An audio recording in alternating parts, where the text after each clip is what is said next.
Hello everyone, it's Jamal Thomas. Welcome to the Progressive Soapbox. So guys, I am still in Madrid. So this setup is a little wonky, but it should work.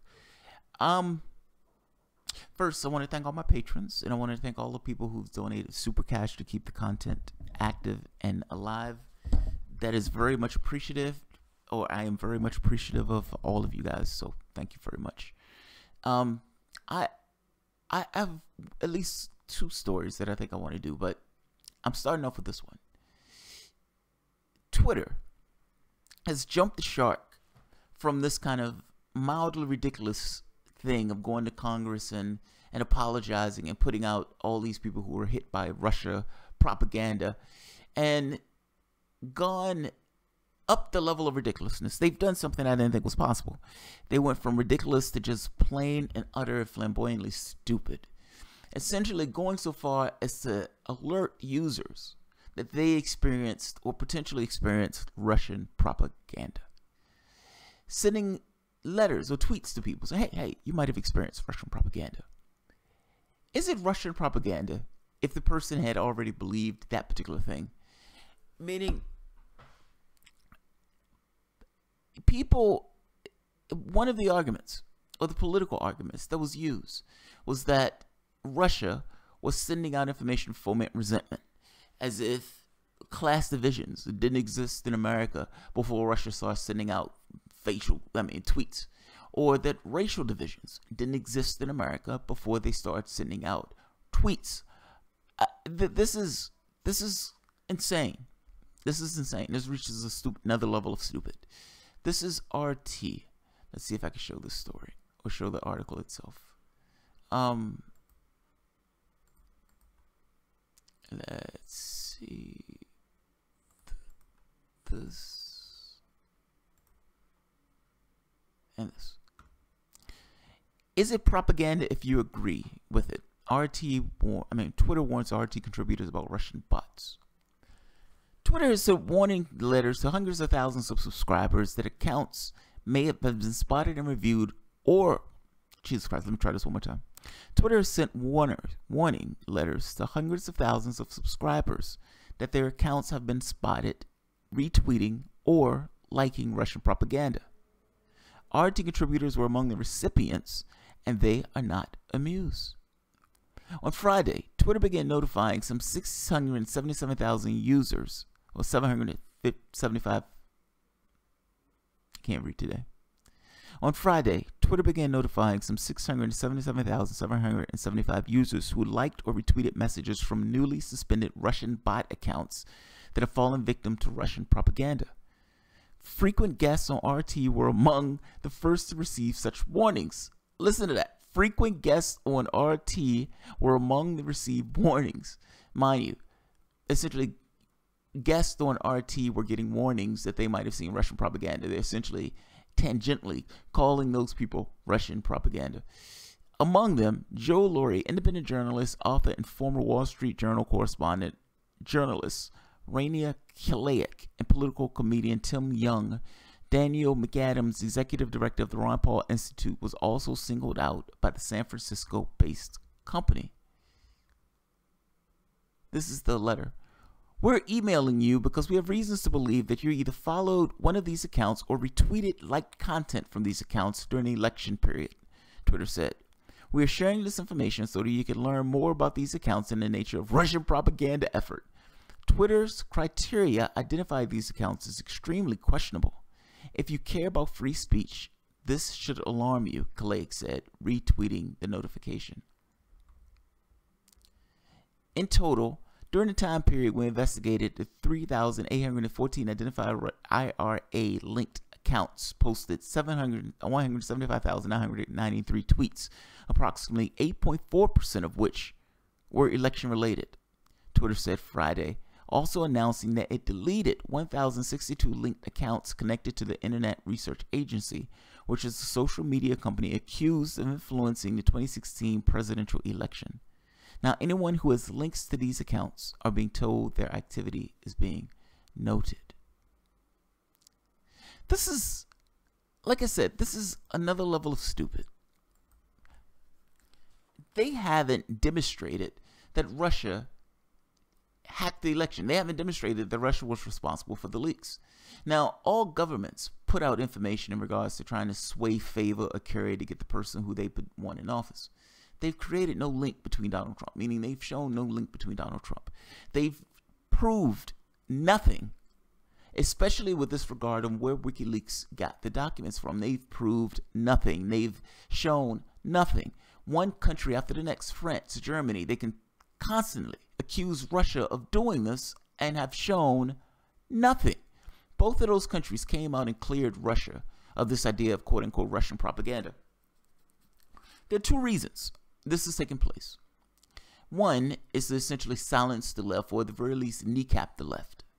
So during the Cold War period, one of the things that they were able to do was, if you're too far to the left, then you may be a commie, and we don't take kindly to commies, which had this chilling effect on political discourse.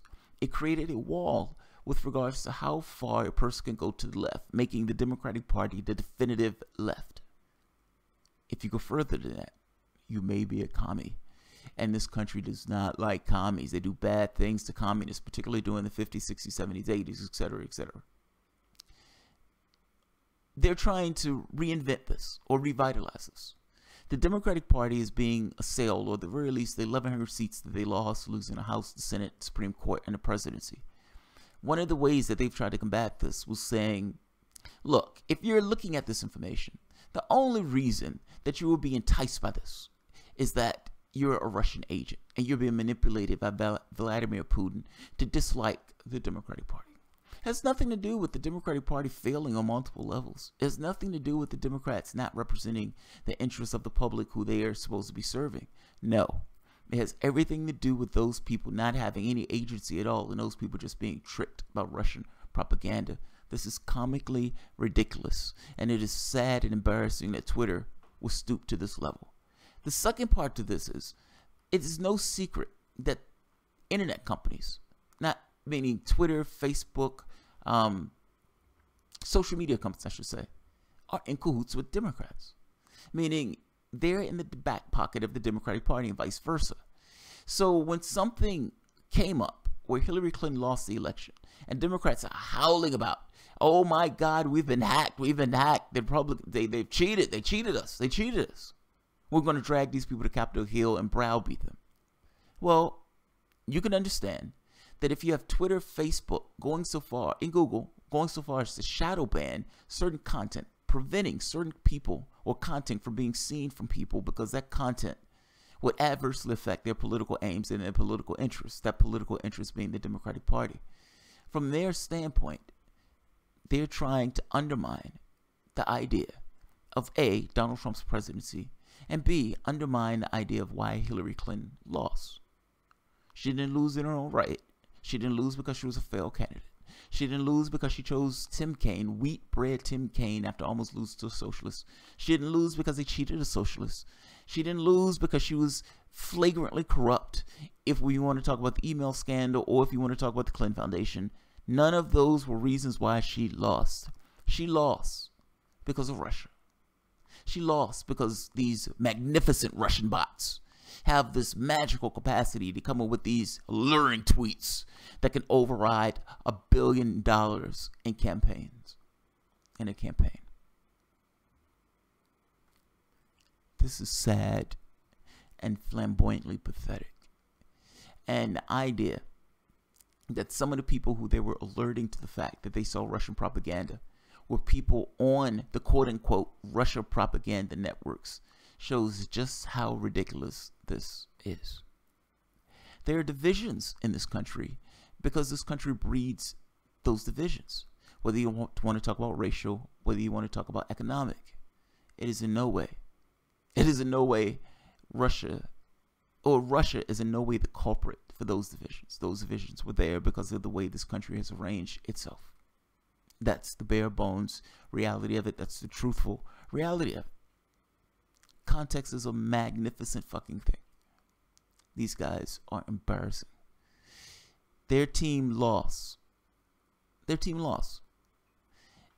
instead of dealing with the fact that their team lost, instead of saying, you know what, maybe there's something wrong with us, talking about Democrats, they screamed Russia. And Democratic functionaries and the people who essentially back up and prop up Democrats responded. Twitter being one of those people who back up and prop up the Democratic Party.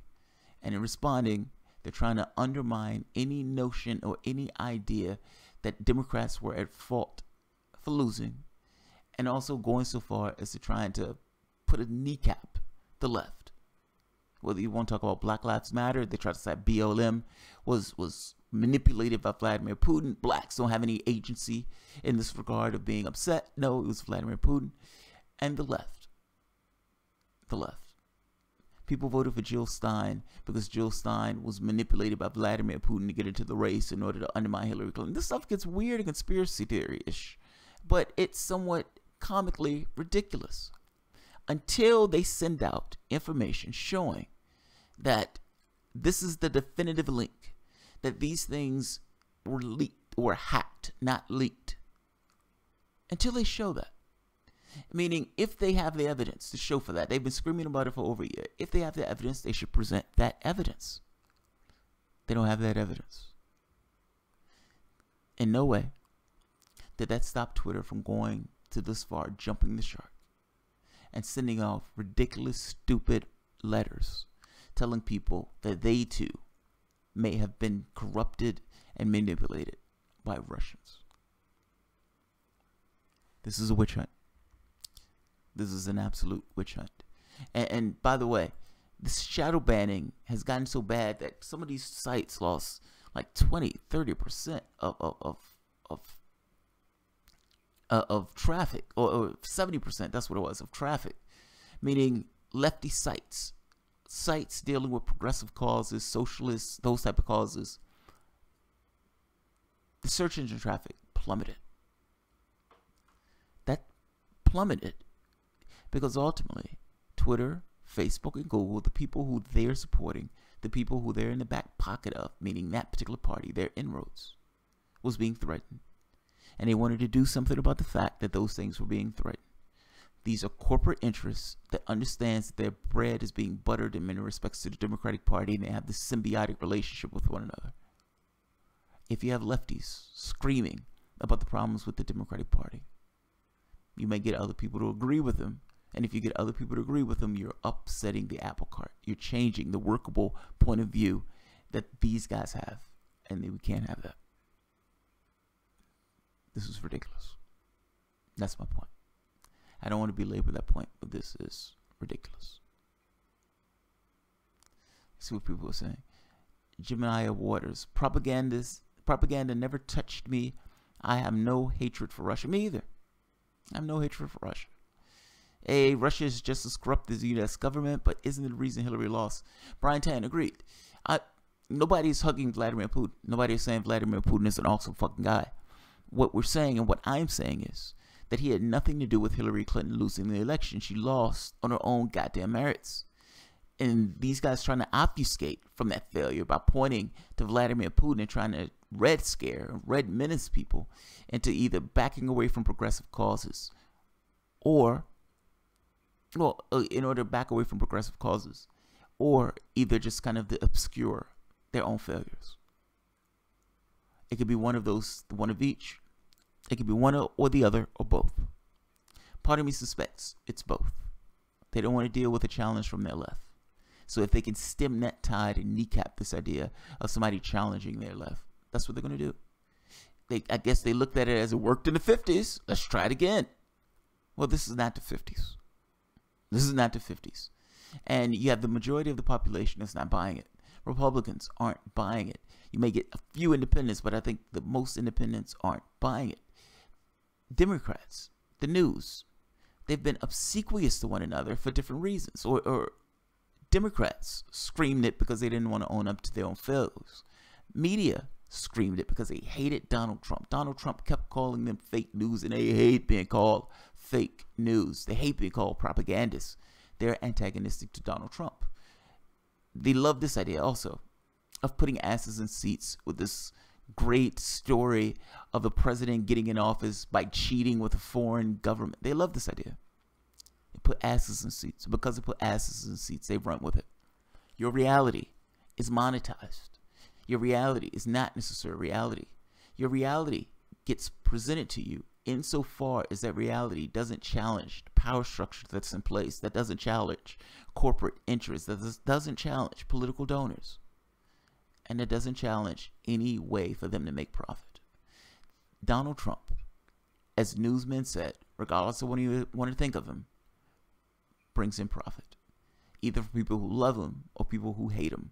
And at the very least, people aren't necessarily neutral towards him. Because they aren't neutral towards him, it glues eyes to the screen. There's a region Rachel Maddow has become so popular, meaning she's record popularity. It has nothing to do with her stories changing. It's nothing to do with reporting is any better. It has everything to do with people being freaked out, weirded out with Donald Trump.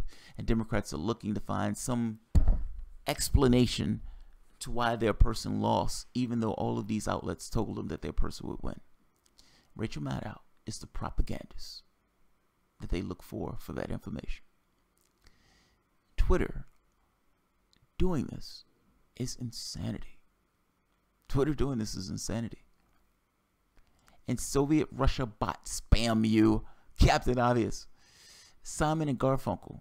History will not look on the Democrats well after this is all over. No, it will not. No, it will not. The conversation that needs to take place is about why they failed.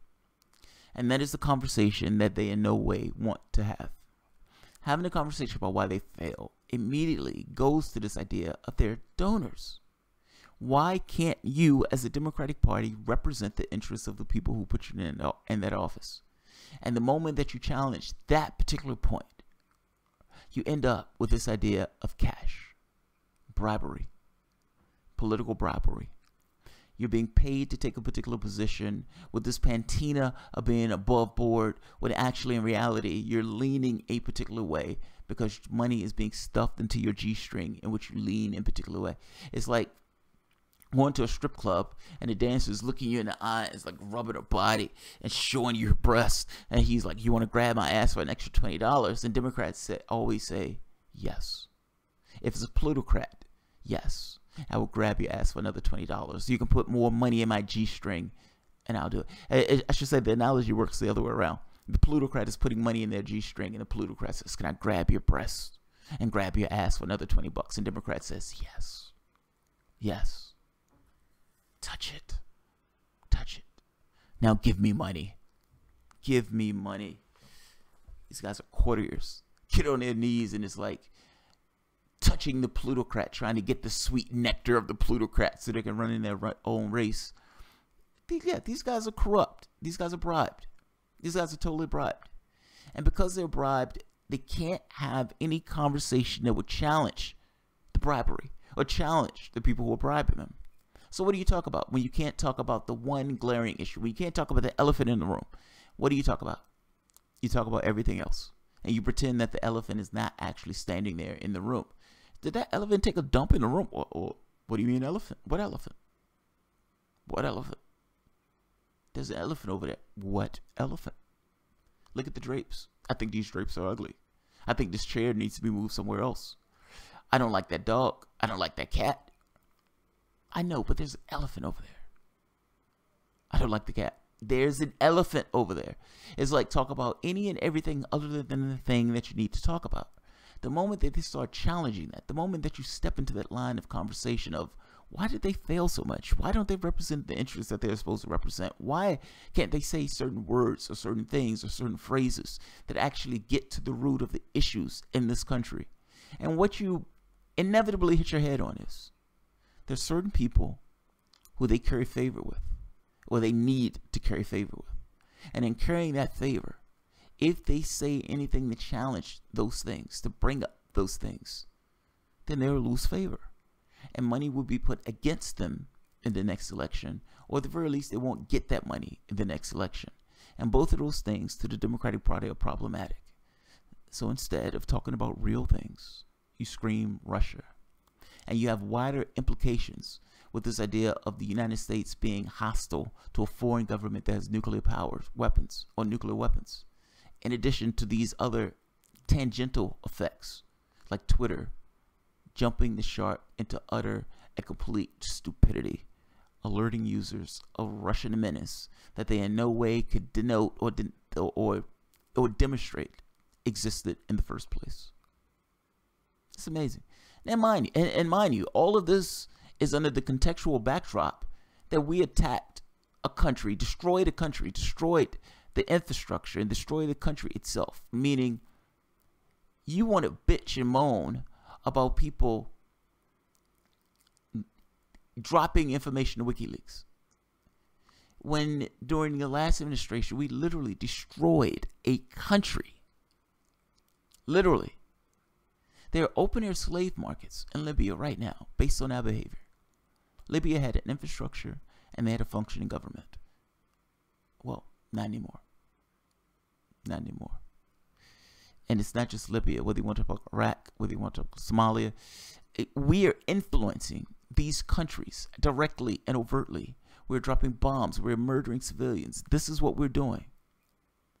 The idea that after having this track record over the last 20 years, and you're going to bitch and moan and throw a hissy fit about what really in reality is a leak. But even if you take them, what they're saying is being true, how can you bitch in this way? How can you bitch? It's fucking amazing. I'm learning most pussyheads have never heard of the ERA. Go figure. Pat Hacker.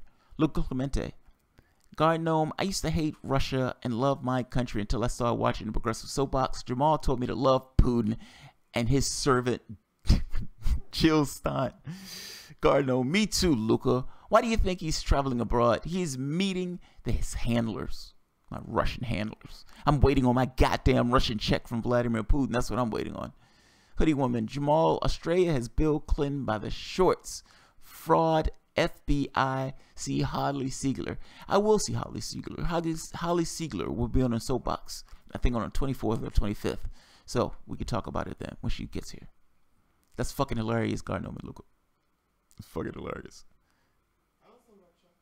I ain't see. My wife says she ain't see no check. My wife says she ain't see no check. She missing that check. Jamal, why aren't you exploring the damn countryside or something? It's almost midnight here. Not out there exploring at midnight. Gemini Warriors. Oh, did you hear? Trump is scared of sharks, says Stormy Daniels. Oh, God, that's awesome. The porn star says, oh, Trump's scared of sharks. I got to look that up. That's awesome. I got to look that up. That's fucking hilarious. Holly is cool. Holly is cool. All right. I am going. Yeah, all right. I'm going to end this one. I got to be honest. Yeah, the time difference. Smokey over the line. Who isn't scared of sharks? I'm not scared of sharks. As long as I'm not in the water, I'm not scared of sharks. Sharknado memes abound. That's so fucking hilarious. I need to look that up. Stormy Daniels. That's so funny. And like I said, man, I don't blame Trump for having sex with a porn star. Of all the issues, of all the things associated with Trump, that's the one I actually think is pretty funny. I think it's pretty badass. There's nothing wrong with water sports. Yeah, there's nothing wrong with water sports. Pat Hacker, ERA, Equal Rights Amendment, can still be ratified if you care about sexism and gender issues.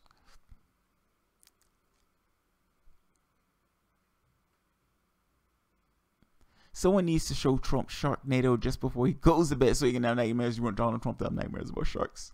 That's funny. That's funny. That's fucking funny. All right, guys. I'm going to end this. If you guys enjoy the content, feel free to share, like, subscribe, and of course, you can always support through Patreon. This one is going to be long. I feel myself getting sleepy, so you guys have a good night.